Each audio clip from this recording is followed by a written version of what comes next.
Masih seputar background, kali ini kita akan belajar tentang background image atau cara menggunakan gambar dan juga properti-properti lainnya pada CSS tentunya.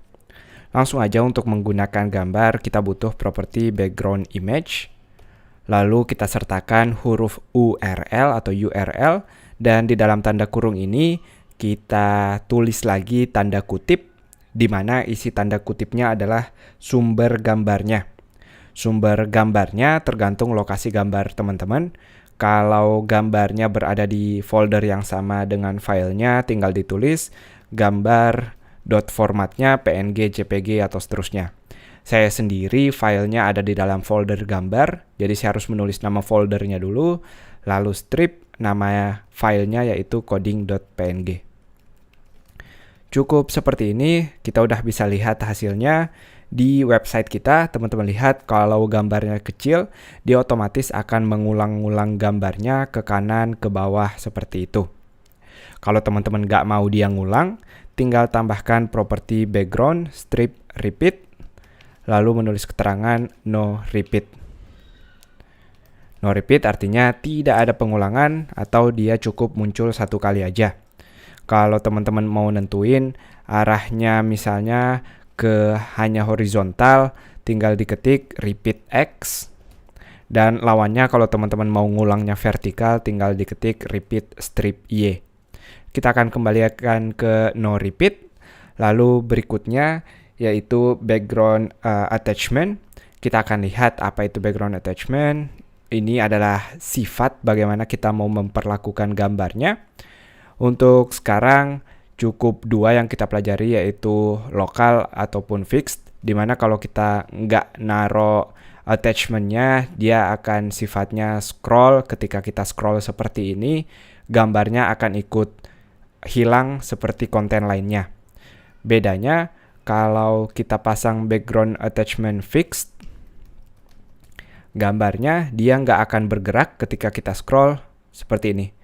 Jadi latar belakangnya akan diam, yang pindah hanya kontennya aja. Penggunaannya terserah teman-teman mau prefer yang mana, mau gambarnya ikut goyang atau enggak. Satu properti lagi yaitu posisinya. Kita udah nentuin tadi kalau gambarnya nggak mengulang, tapi kita harus bisa nentuin posisinya, mau dia di kiri, di kanan, di tengah, dan seterusnya. Silahkan teman-teman kombinasikan dua hurufnya, misalnya mau di kanan atas, maka tinggal right dan top, yaitu kanan dan atas, seperti ini. Kalau teman-teman nggak ngisi, maka dia otomatis akan berpikir bahwa dia di center atau di tengah, seperti ini. Itu dia, untuk ngerangkum, ada tips di sini, teman-teman bisa nulis shorthandnya atau singkatnya. Cara nulisnya kita nggak perlu nulis propertinya satu-satu seperti ini. Kita akan lihat, saya akan komentar di sini agar dia tidak tereksekusi. Untuk komentar sendiri di CSS kita cukup menggunakan garis miring ke kanan lalu tanda bintang dan diakhiri dengan tanda bintang dan juga garis miring ke kanan. Otomatis semua yang ada di antara dua simbol ini akan komentar atau hanya untuk bacaan saja. Untuk yang belum familiar dengan komentar, komentar adalah cara kita untuk menulis sesuatu di dalam kodenya tapi tidak tereksekusi. Artinya nggak bakal ada efeknya. Biasanya kita pakai komentar untuk nulis keterangan, misalnya ini belajar CSS seperti ini. Kita juga bisa nulis waktunya, siapa yang ngerjain, dan seterusnya. Kembali lagi sebelum pelajarannya selesai, kita akan menulis satu singkatan, yaitu cukup dengan menggunakan properti background. Kita bisa menulis sama persis apa aja yang kita punya di sini. Untuk warna, kita tinggal tambahkan warnanya.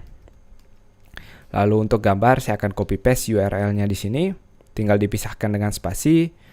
Lalu repeat-nya, kita no repeat agar dia tidak mengulang.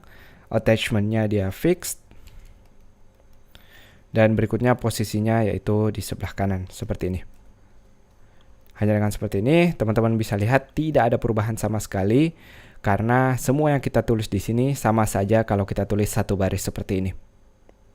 Tentu aja, saya nggak ngasih tahu dari awal, kita bisa nulis singkat seperti ini supaya teman-teman familiar dengan properti-properti yang ada di CSS.